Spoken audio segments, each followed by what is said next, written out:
Hi there, today I'm going to get another taste of my own medicine where I row along to one of my own workouts in a rather narcissistic way, and you of course row along with me and we'll both get a really good tough workout today because I have picked the 30-minute destroyer. Now that's when we do 4 minutes at 24 strokes a minute and at 2k plus 12 pace. Now that's kind of 7 or 8 out of 10 effort, so it's really up there. And then you do 1 minute at 28 strokes a minute at round about 2k plus 5 pace, or just the natural pace that stroke rate change takes you to, and that should be around about 8 or 9 out of 10. And then we're going to do this 6 times to cover that 30 minutes, and trust me, this is a tough row, so make sure to stick, especially through the initial stages here, make sure and stick to your pace. Don't go too hard on those 24s as you start out, and certainly that first 28 strokes a minute, don't go too hard on that. Remember, you've got 30 minutes worth of rowing here, okay, so pace it well.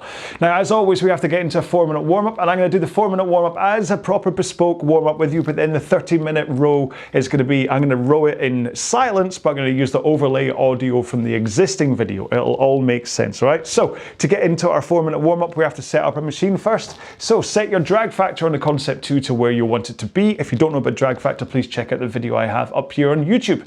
Next up, set your monitor to eye height if you can. Obviously, if you're not in a Concept 2, you might not be able to.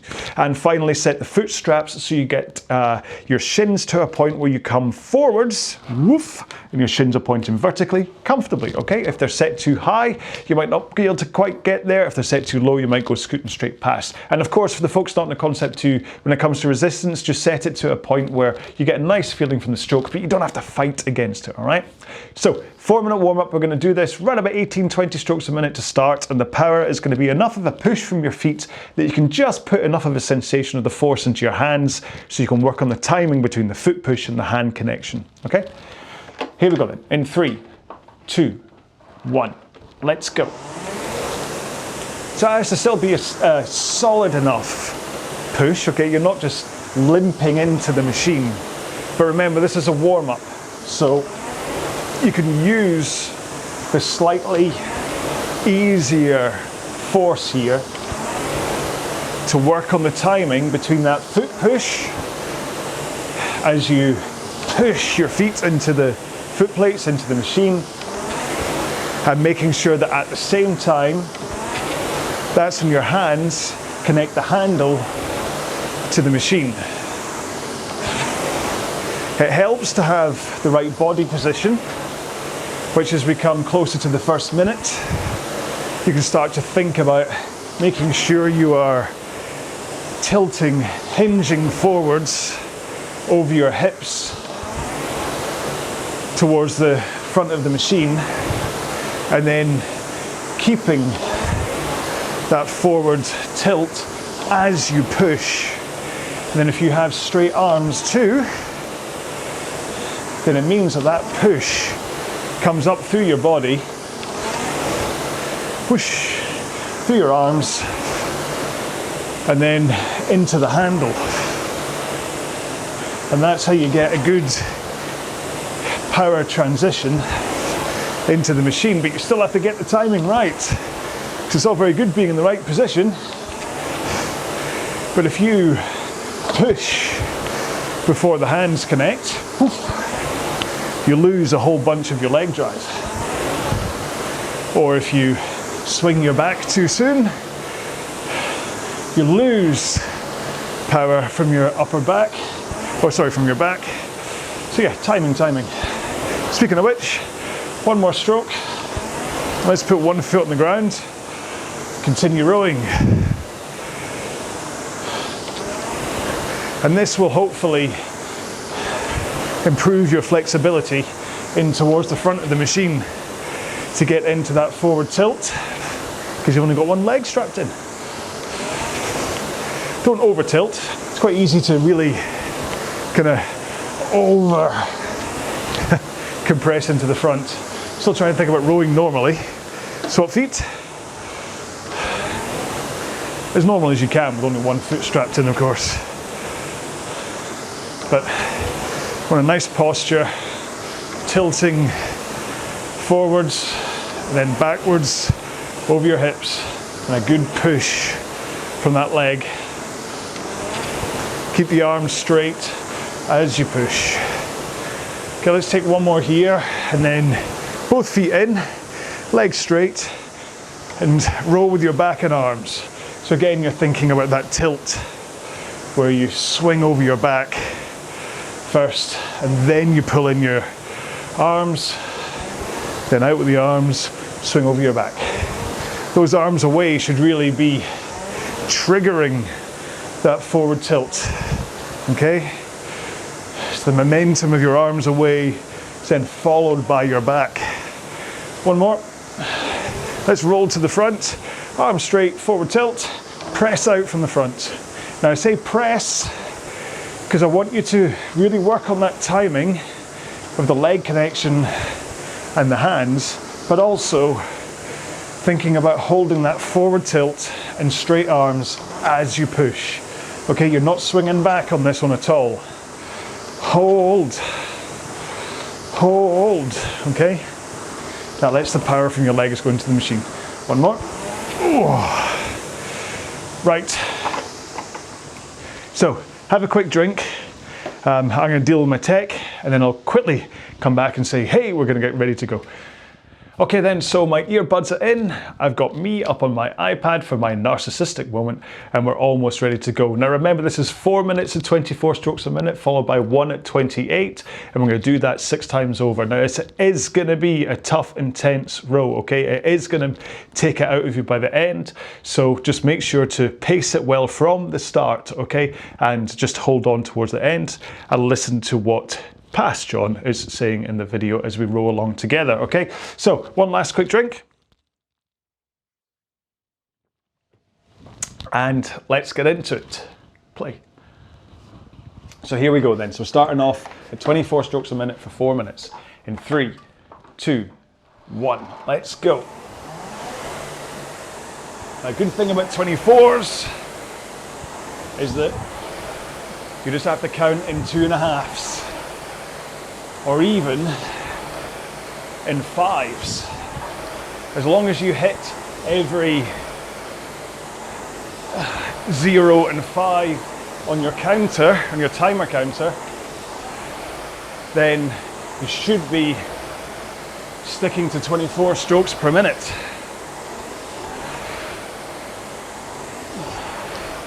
And like I said, there isn't really a soft option on today's row.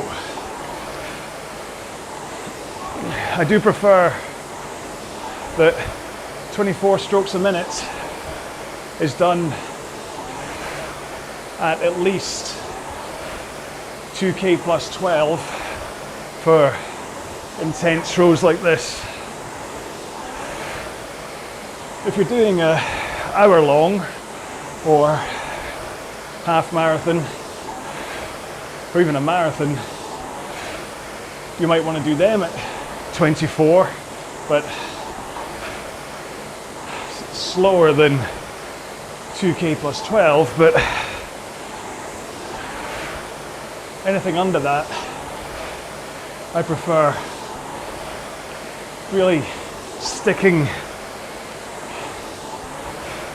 to kind of defined training paces for these lower end stroke rates.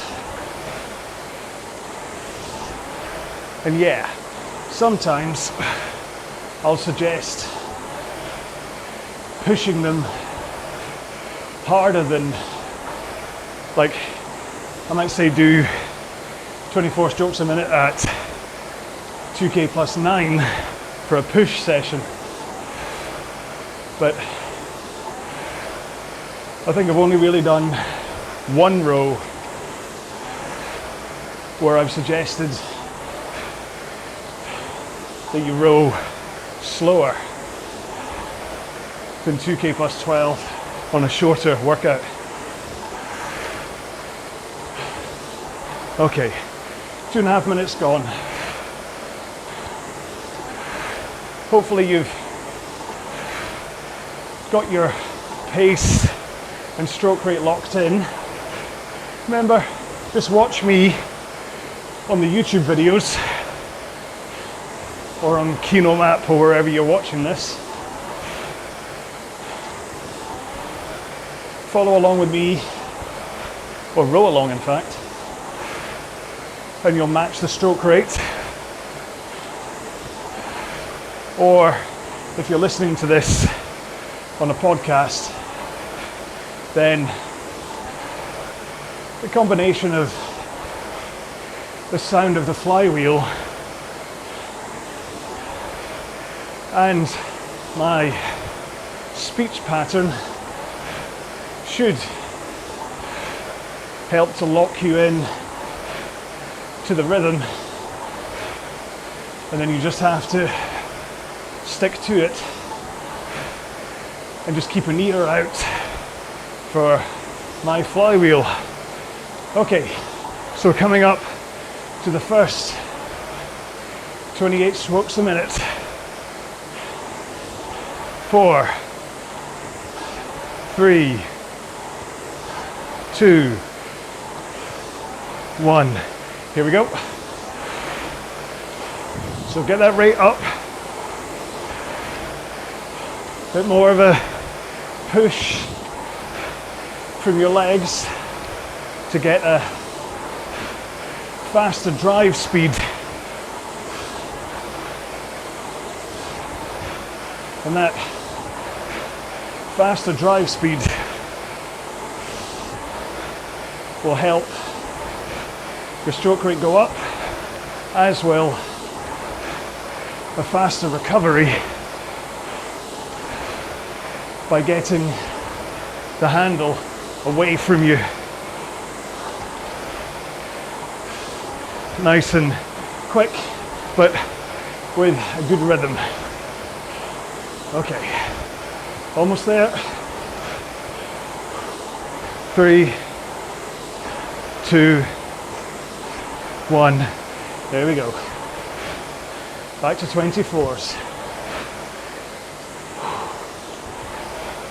How did that feel?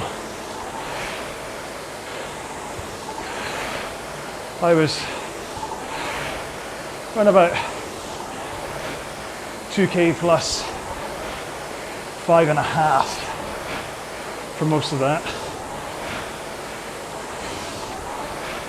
Tiny bit of heat fear. I did try and make sure it's properly hydrated ahead of this row, but sometimes, no matter how hydrated you are, it doesn't stop your internal radiator flowing.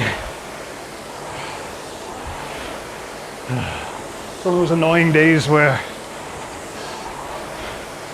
it's a little bit on the warm side to be rowing inside, but it's really muggy outside, threatening to rain. I didn't really want to start this row outside and then have to stop halfway through as the Wimbledon ball boys come running onto my back garden.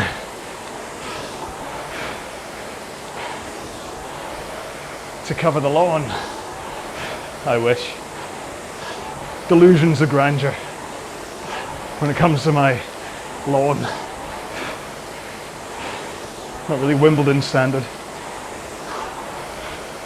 Okay, we are just over 7 minutes into this workout, and can you believe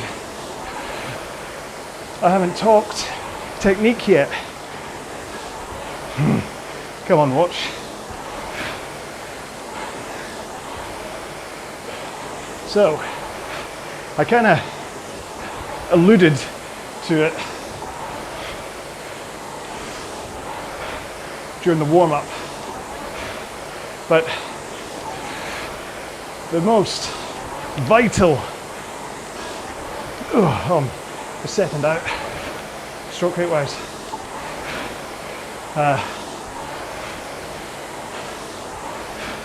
let me get back into time again. There we go. Don't want to happen there. Was that a monitor hiccup or was it a John hiccup? The power through your row comes from your legs. And this is what you will use in 37 seconds time when we increase stroke rate again and get the power into the machine. What do you think about pushing the machine away with your feet? Okay? Don't think about pushing yourself backwards. 4, 3, 2, 1. Here we go. 28s. So push the machine away with your feet and keep your arms nice and straight. As you do so, along with a forward lean into the front of the machine. So if you push with your legs with that forward lean and straight arms, all the power flows from your legs through your body and into the handle uninterrupted.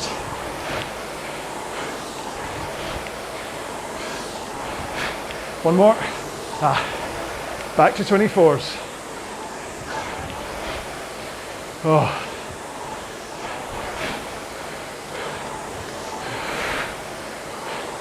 Keep your eye on the timer.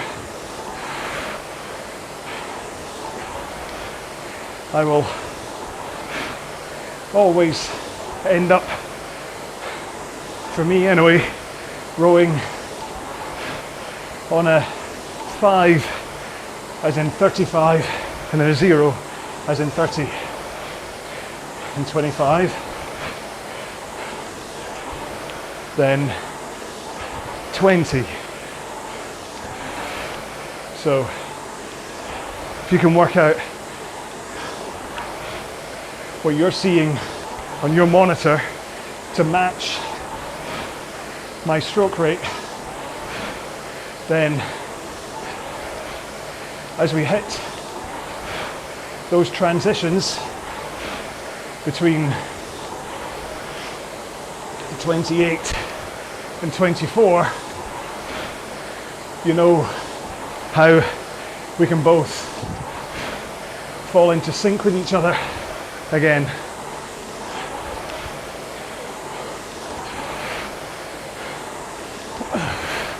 So hopefully you understood what I meant about that faster leg drive helping to get that stroke rate up. Stroke rate isn't just about how quickly you recover to the front for the next stroke. It's also about how quickly you can drive to the back to get the power in, but still with rhythm. So the point isn't to race to the back and then pause for your recovery. You want everything to flow from stroke and drive to recovery. And once you get that rhythm locked in, you'll find it's so much easier to adjust the amount of power that you're putting into the machine and to be able to hold a consistent pace. I hear so many people saying that they can't hold a consistent pace at these lower rates, and it's because you need that consistency of rhythm that comes from your drive to your recovery without glitching or pausing anywhere. All right, next 28s in 4, 3, 2, 1. Here we go. Get up to 28s. This is, in many ways, the most important part of this row. The 24s are just there to keep the intensity up. But these 1 minute bursts expose you to some hard rowing that when it eventually comes to being a 2 or 5k or 30 minute or 10k, you need to know how to deal with this intensity. 2 more. 1 more. And back down to 24s. We're halfway there. Bon Jovi time. Whoa, whoa.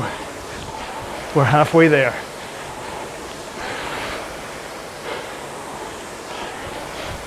Now it's a good time to really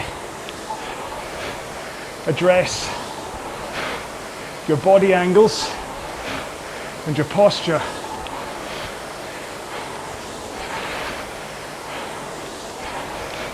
Make sure that you are leaning in to a 1 o'clock position at the front of the machine, and then finishing in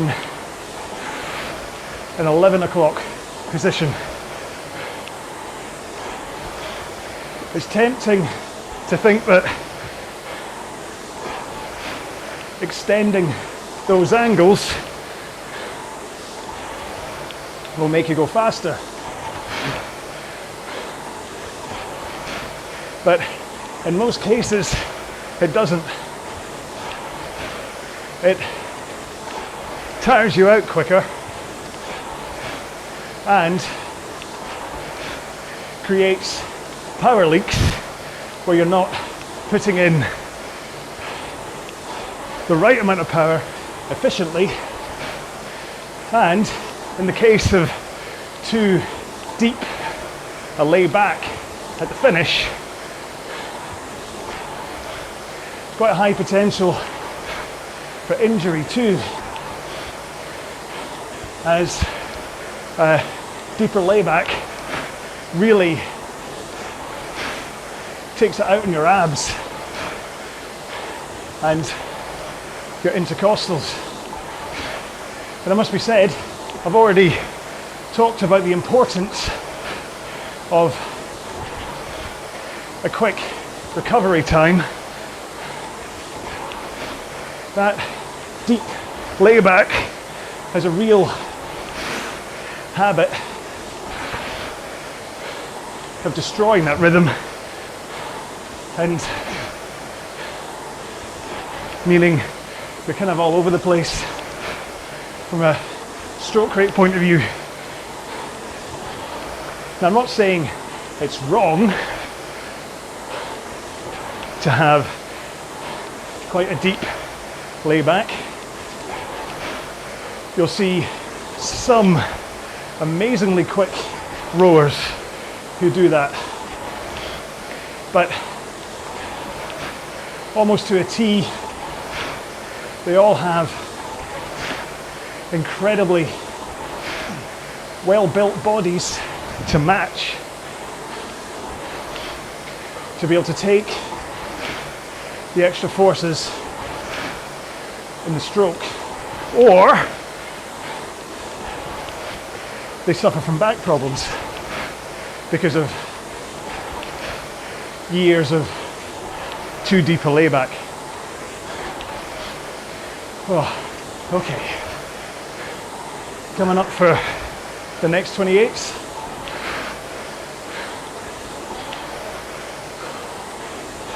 Six, 5. You can tell I'm tired when I elongate my countdown. 3, 2, 1. Here we go. Hammer off. Try to keep your posture powerful at both ends of the machine. Again, it's tempting to really reach down in the hopes of more pace from the front, but actually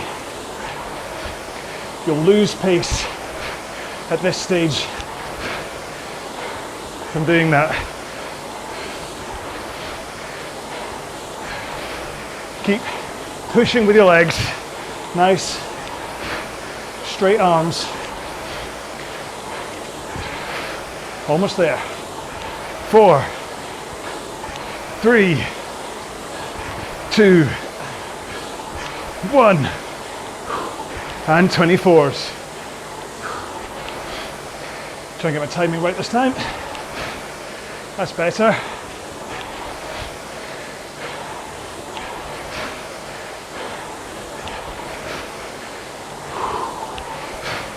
Oh,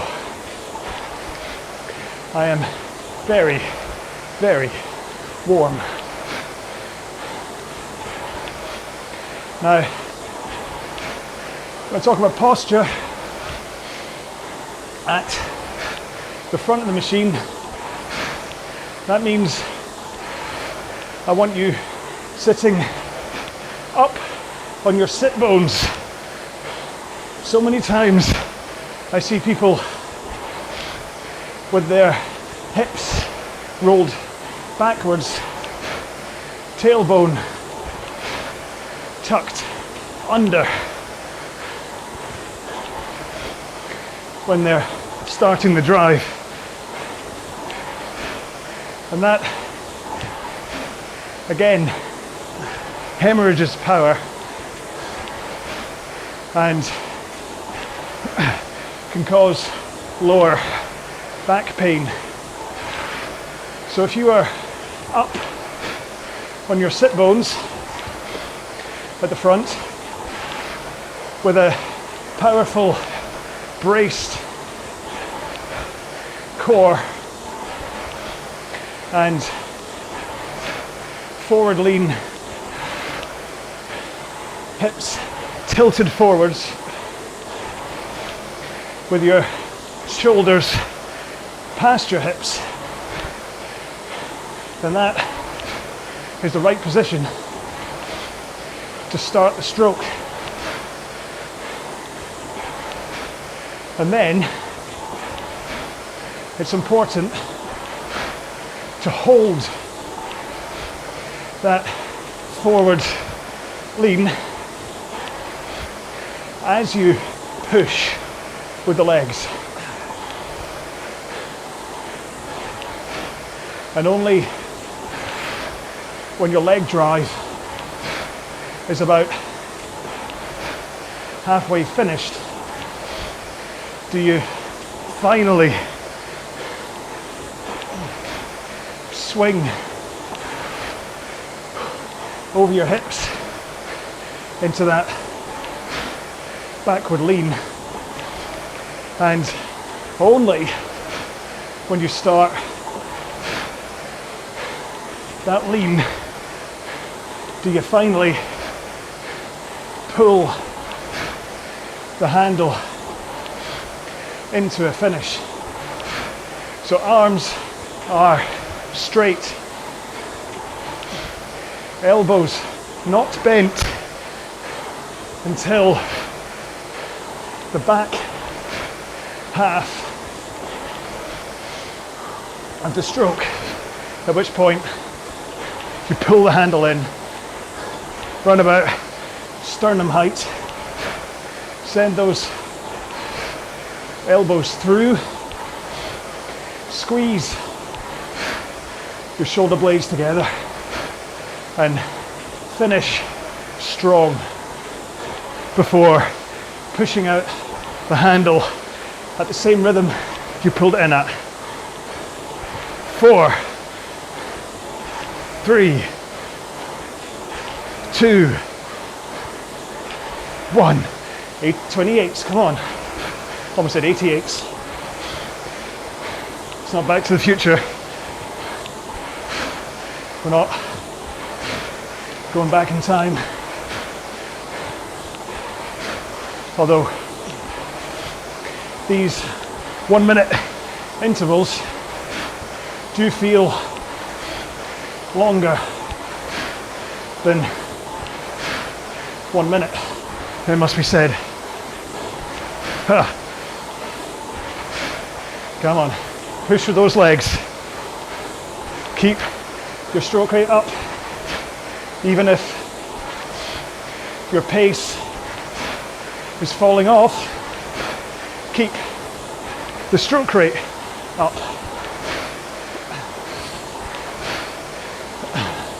3, 2, 1. Last set of 24s. Oh. So, as tough a workout as this is programmed to be, the real point of it is being able to change from 24 to 28 and back to 24 again. That control over your stroke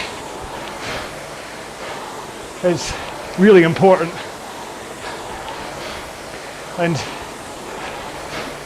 even if the pace guide for the 28s has really stretched you, I want you to hold the 24s and just see what you can manage for this last minute coming up. All bets are off. Just see how much faster than now you can get in that last minute. You're basically practicing a sprint finish for any distance where you're going to feel fatigued. You may have had to ease off maybe the last 28s, but the ones coming up, imagine you have your PB, personal best, in sight, or you're in a race and your nemesis is in front of you and you need to chase them down. So you're holding sensibly for this next 50 seconds. Then the last minute, while still maintaining 28 strokes a minute,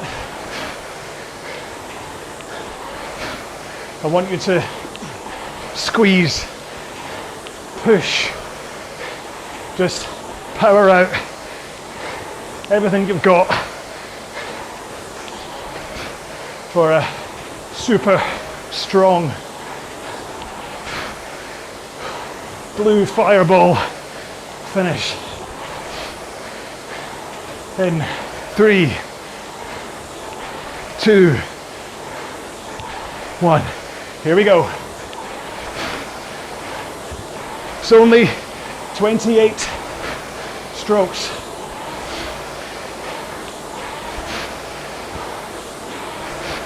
Make sure to push with the legs. Keep those arms straight and pull to a finish at the back, not from the front. Less than 30 seconds. Come on. Really get that fireball of power. Surge. Push that machine away. Listen to the flywheel or water wheel. Scream. One more. Oh. Oh. Give yourself a moment to catch your breath.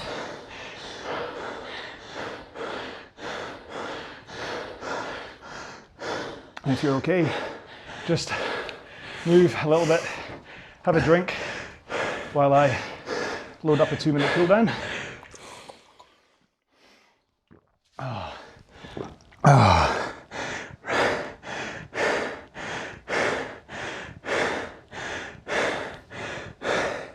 Right. Oh. Back to me. That's the 2-minute cool down loaded up, thanks to the speed of ErgZone. And let's get right into the cool down. Maybe aim for around about 2k plus 20 to 25, about 4 out of 10 as we start this, at around about 18 strokes a minute. In 3, 2, 1, go. You want to keep some level of raised intensity here, just to help everything gradually recover and kind of slow down to a nice recovery point, rather than stopping entirely and your body just stopping, seizing. Plus this will help, just 2 minutes doing this will help you cool down, so that hopefully if you're doing this over a lunchtime or something, or even late at night before bed, this 2-minute slower section, you can back right off the pace now. This will help you literally cool down. You know what it's like when you go back to work or go to bed after a tough workout and you've overheated, you're just dripping sweat onto your keyboard or your paperwork or your pillow or whatever. So 2 minutes of light rowing helps you cool down. It gives a little bit of a gap between you stopping and jumping in the shower, and if you also make use of the stretching that's about to come up, and that really give you the chance to cool down. Oh, there we go. So if you don't have time to stretch, I do recommend still taking a moment to stretch your quads, your hip flexors and your hamstrings, because they can get really tight from all this rowing. Or if you have time, and about 6 minutes to spend with me, then if I just save space, and there we go.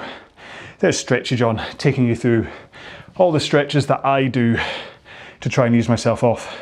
Must be said, I've said this before, I quite clearly don't do them right after the row because I'm too busy talking to you and he's doing it. And there's no use whatsoever him doing it, I still seize up.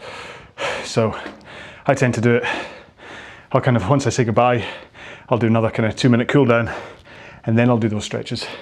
I know what you're saying, why don't I do the stretches and say goodbye at the same time? Do you know why? Because I'm not a performing monkey. Or at least a performing monkey could do a much better job at talking and stretching at the same time. I would either fall over, do the stretch wrong, forget a stretch, tell you to do it wrong, which is even worse, or I'd go on forever. Although I do tend to go on forever anyway, so anyway. Right, so that's the second of these done, of me rowing along with myself.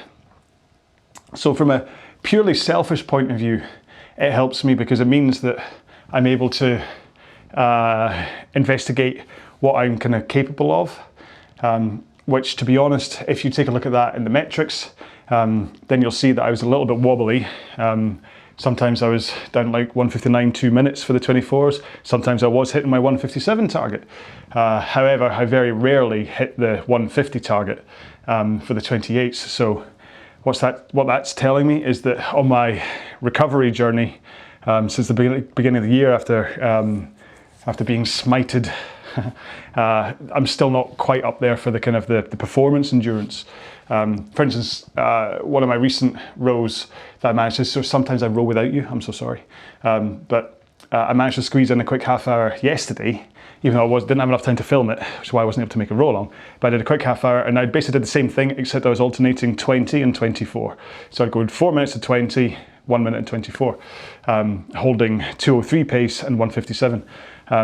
And although I managed to hit the paces, I was absolutely exhausted by the end, to the point I was thinking today, going, have I made a mistake trying to do this 24-28 thing today? Am I going to really blow up? Fortunately, I didn't, and it just shows how gearing is important, how just stroke rate is what can take, there's a little bit more intensity involved in going faster.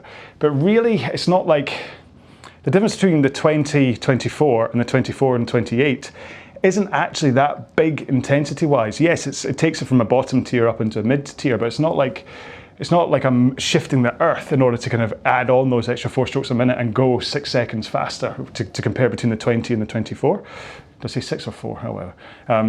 So yeah, so it's interesting to see that I would have thought after yesterday's version of this that I would have really, really suffered on that. But I didn't, it was just as tough as it was meant to be, so quite happy with that. So anyway, so this is why I'm doing this, and then basically the plan is to then I'm gonna row, once I know that I'm okay, I'm gonna row my 2K plan, the Redux plan. I'm gonna go through that in this format, okay, where I basically I'm rowing in silence and I'm just overlaying the audio from the plan. If you think that's a bad idea, do let me know, because I don't want to spend like 4 or 5 weeks making this and then everyone goes, you know what, no thanks, can you just make a whole fresh new set of videos? In which case I will, but I kind of want to try and develop myself while I'm making these.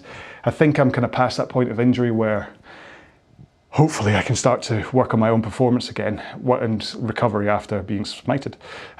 So yeah, so that's my plan, and you can let me know. But I'm also going to do other little standalone videos in between and stuff anyway. And I've got a great plan for the summer, what I want to do, so I'll see if that pays off or not, which I have to thank, because I'm going to need a couple of extra little new bits of tech to make my great plan for the summer. And unfortunately, I update the website and I put a pricing tab page on the website, okay?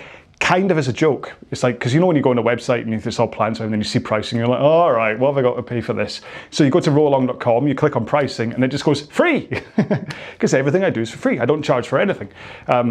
and I explain why, because it's helping me, it's helping you. I have a day job, so I don't need, this isn't how I make my money, so I don't need to charge for it. I'd love to make my fortune out of doing this, but who'd pay me? But then at the bottom of that, I did say, however, it's also rude to not offer you, if you want to donate, it's rude not to give you a way to say thank you. My mum taught me that and all that kind of stuff. And amazingly, some people have actually gone on there and they have donated. And so the people that have been on there and donated, with the money I've got from that, I can then buy the tech that I need in order to do what I'm planning to do in the summer. It's all very cloak and dagger is what's going to be. I really hope you're going to like what I'm going to do, because otherwise it's going to be quite a lot of work for something that people are going to go, yeah, nice idea. No. So anyway, right. I'm figuring he's run about done, so I'm going to say goodbye. I do hope you enjoyed today's session. Whether you enjoyed the format in terms of me rowing in silence, which is the overlaid audio, or whether you just enjoyed the row itself, please do let me know. Leave a comment either on the Facebook page or on Twitter, Instagram, or YouTube. Make sure and use the hashtag medicine, or I was thinking of trying to have some kind of Bon Jovi Bad Medicine reference, but I couldn't think of one.